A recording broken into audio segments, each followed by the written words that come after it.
नमस्कार, capital TV Uttar Pradesh देख रहे हैं आप। मैं हूं आपके साथ सोनाली। उत्तर प्रदेश में रमजान के महीने में अगर किसी नेता ने सबसे ज्यादा रोजा इफ्तार कार्यक्रमों में शिरकत हुए हैं तो वो है अखिलेश यादव। एक तरफ मुस्लिम वोट बैंक की नाराजगी का मुद्दा गरमाता जा रहा है। आजम खां की नाराजगी के जरिए अल्पसंख्यक वोट बैंक के बीच उपजे असंतोष को दूर करने का प्रयास अखिलेश यादव करते दिखाई दे रहे हैं। लेकिन क्या रोजा इफ्तार से अखिलेश यादव वोट बैंक बचाने के लिए कामयाब रहेंगे? इस रिपोर्ट में देखिए।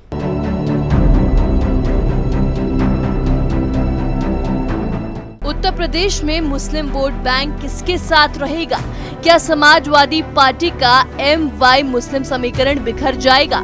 अगर मुस्लिम वोट बैंक समाजवादी पार्टी से छिटका तो उनका दूसरा ठिकाना कौन बनेगा? इन तमाम सवालों के बीच रमजान का महीना गुजर गया। ईद के बाद उत्तर प्रदेश की राजनीति में कई बदलावों की चर्चा की कानाफूसी हो रही है। इन कानाफूसी के बीच प्रदेश की राजनीति किस किनारे लगेगी, ये भविष्य बताएगा।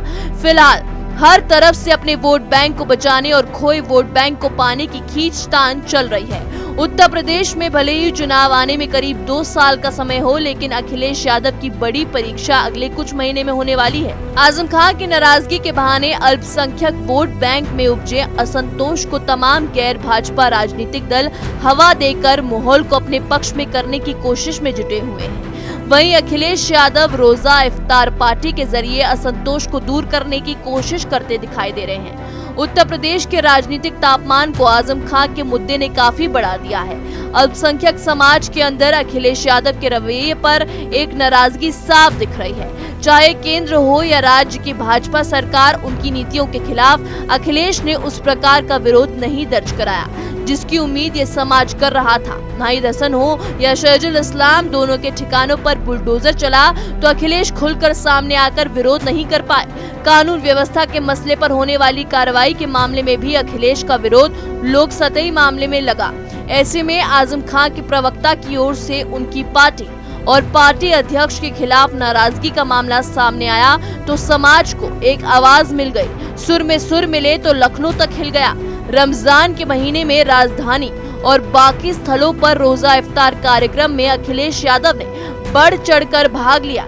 पिछले दिनों में उन्होंने 203 ऐसे कार्यक्रम में शिरकत करते दिखे जो राजनीतिक विश्लेषकों का मानना है कि आजम खां की नाराजगी के साथ बढ़ रहे अल्पसंख्यक समुदाय के आक्रोश को कम करने के लिए इस प्रकार की प्रक्रिया की गई। इस दरमियान प्रदेश के बाकी नेताओं की आवक इन कार्यक्रम में नहीं दिखी। अखिलेश यादव भले ही रोजा इफ्तार में जमकर भागीदारी कर रहे हों, लेकिन उनके पहनावे का मुद्दा भी खास जोर पकड़ा है। अखिलेश यादव की पुरानी रोजा इफ्तार कार्यक्रमों की तस्वीर देखेंगे तो उसमें वो सफेद टोपी और कंधे पर गमछा लेके दिखेंगे। इस बार वो लुक बदला हुआ है।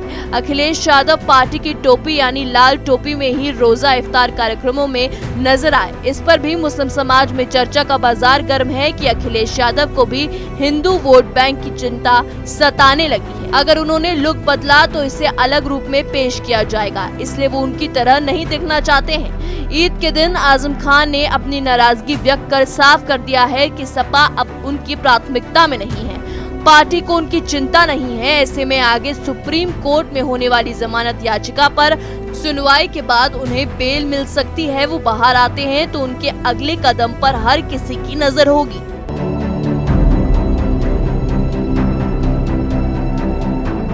अब आपको जरा एक बात और बता दें कि अखिलेश यादव के खिलाफ ये वर्ग नाराज रहता है तो समाजवादी पार्टी की दोनों सीटों पर चुनाव परिणाम बदल सकता है। ये अखिलेश यादव के नेतृत्व पर सवाल खड़ा कर देगा। इसलिए अखिलेश अभी इस वर्ग को किसी और पाले में जाने के लिए मूड में नहीं है। वैसे उन्हें लगता है कि वक्त के साथ नाराजगी भी दूर हो जाएगी, लेकिन तत्कालीन नाराजगी अगर बनी रही तो मुश्किलें और बढ़ सकती हैं। इस रिपोर्ट में मेरे साथ इतना ही। तमाम खबरों के लिए देखते रहिए कैपिटल टीवी। नमस्कार।